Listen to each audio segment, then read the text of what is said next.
When God brings us back to the beginning.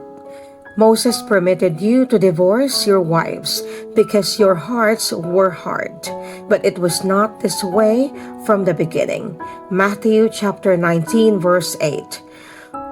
When the Pharisees came to Jesus, they wanted to discuss divorce. They wanted to know what the law allowed.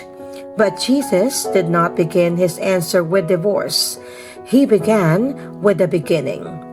He reminded them of God's original design. Before there was brokenness, before there were wounded hearts, before pride, selfishness, betrayal, and unforgiveness entered the world, there was God's beautiful plan. God created marriage to be a lifelong covenant between a husband and a wife, a relationship that reflects His own faithful and unwavering love. It was never meant to be temporary or dependent only on emotions. It was designed to be a daily choice to love, forgive, sacrifice, and remain faithful. The Pharisees then asked Jesus, "Why then did Moses command that a man give his wife a certificate of divorce and send her away?" Jesus replied, "Moses permitted you to divorce your wives because your hearts were hard. But it was not this way from the beginning." Notice that Jesus said permitted, not commanded. Many people misunderstand this passage. God never desired divorce. Moses allowed it because human hearts had already become hardened by sin.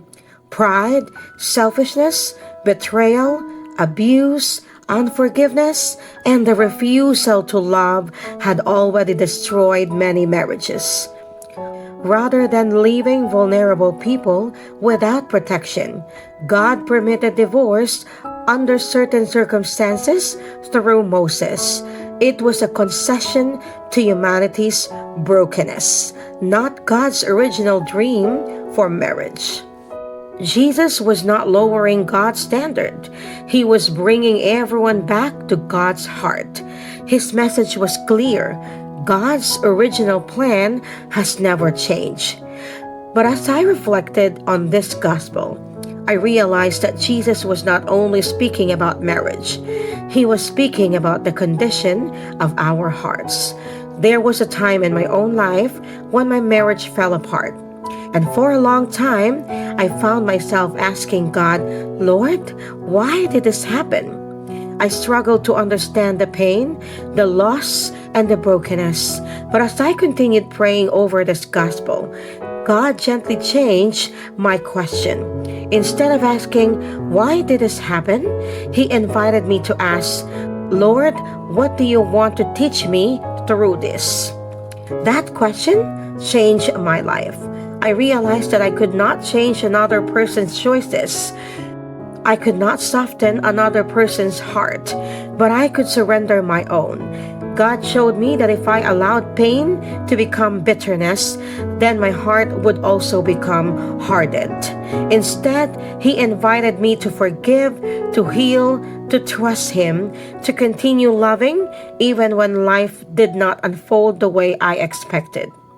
That is why this gospel gives me so much hope, because Jesus is not pointing fingers at broken people.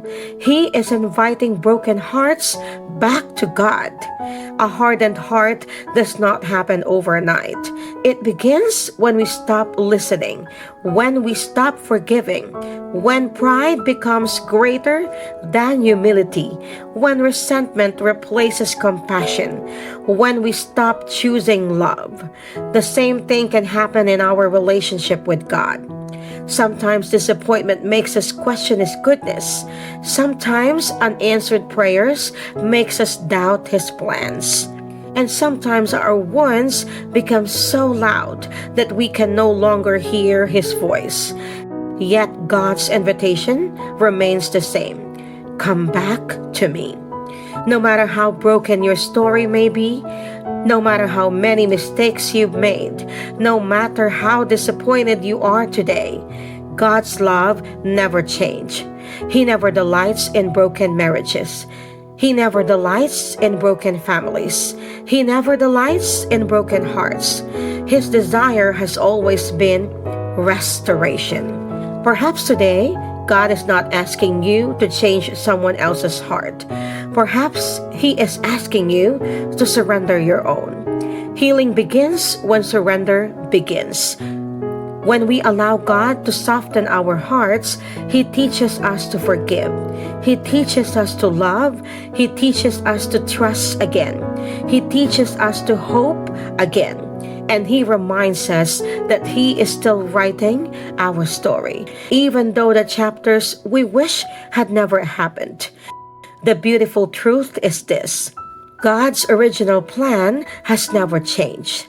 His love has never changed, and His invitation has never changed. He is still calling each one of us back to Him, not because He wants to condemn us, but because He wants to restore us. Because when God transforms our hearts, He transforms our lives. And when our lives are transformed, we begin reflecting the faithful love He intended from the very beginning. So today, lovingly ask yourself, has the pain I've experienced hardened my heart, or have I allowed God to use it to make me more loving, forgiving, and closer to Him? And a lovely reminder for all of us today: God never asked you to carry your brokenness alone. Surrender your heart to Him, and He will begin restoring what only His love can heal. And always remember, our Kwento is still being written by God. So keep the hope, keep the faith, and keep walking with God.